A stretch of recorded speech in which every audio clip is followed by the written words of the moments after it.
தேவனுக்கே மகிமை உண்டாவதாக. எனக்கு அன்பான தேவஜனமே, கர்த்தருடைய பிள்ளைகளே, கர்த்தருடைய வார்த்தைகளை கேட்கிற உங்களுடைய குடும்பங்களை கர்த்தர் ஆசீர்வதிப்பாராக, வர்த்திக்கச் செய்வாராக.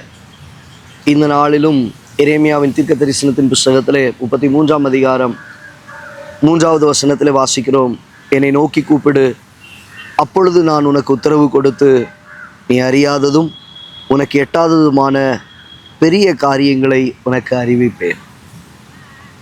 எனக்கு அன்பான தேவ ஜனமே, ஆண்டவராகிய கர்த்தர் உங்களுக்கு பெரிய காரியங்களை அறிவிக்கிற நாளாக இந்த நாள் மாறட்டும். வருகிறதான நாட்கள் பெரிய காரியங்களை நீங்கள் பெற்றுக்கொள்ளுகிறதான நாட்களாய் இந்த நாட்கள் மாறும். வசனம் சொல்லுகிறது, என்னை நோக்கி கூப்பிடு.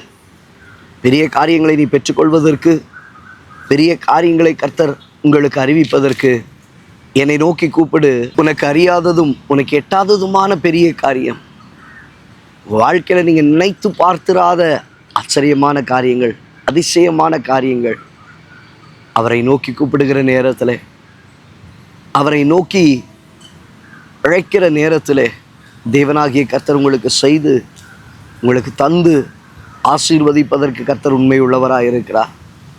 என்னை நோக்கி கூப்பிடு. நீங்கள் அநேக நேரத்தில் மனிதர்களை நோக்கி நம்ம கூப்பிடுகிறோம்.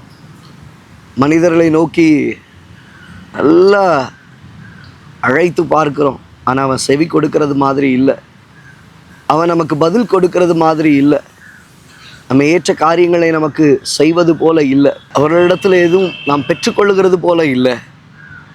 ஆனால் ஆண்டவர் சொல்லுகிறார், என்னை நோக்கி கூப்பிடு, நான் உனக்கு உத்தரவு கொடுத்து. அழகாக ஆண்டவர் மறு உத்தரவு கொடுக்கிறார். அவர் நமக்கு உத்தரவு கொடுக்கிற தேவன், பதில் கொடுக்கிற தேவன்.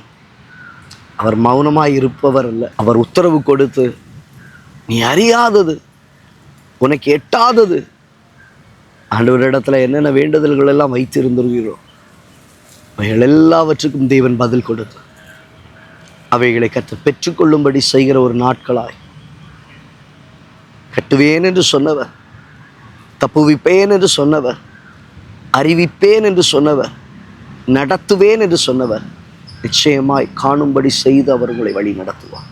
எங்களை இப்படி ஜெபிக்கலாம்.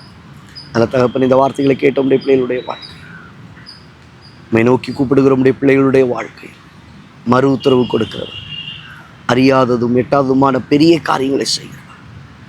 இயேசுவின் நாமத்தில் பிதாவே, ஆமென். ஆமென். எனக்கு அன்பான தேவ பிள்ளையே, வாழ்க்கையில் கர்த்தர் நீ எட்டாததும் அறியாததுமான பெரிய காரியங்களை பெற்றுக்கொள்ளுகிற ஒரு நாட்களாய், அவரை நோக்கி கூப்பிடுகிற நேரத்தில் அவர் உத்தரவு கொடுத்து உங்களுக்காக நடப்பிக்கிற காலங்களாய் இந்த நாட்களை கர்த்தர் மாற்றி தருவார். God bless you.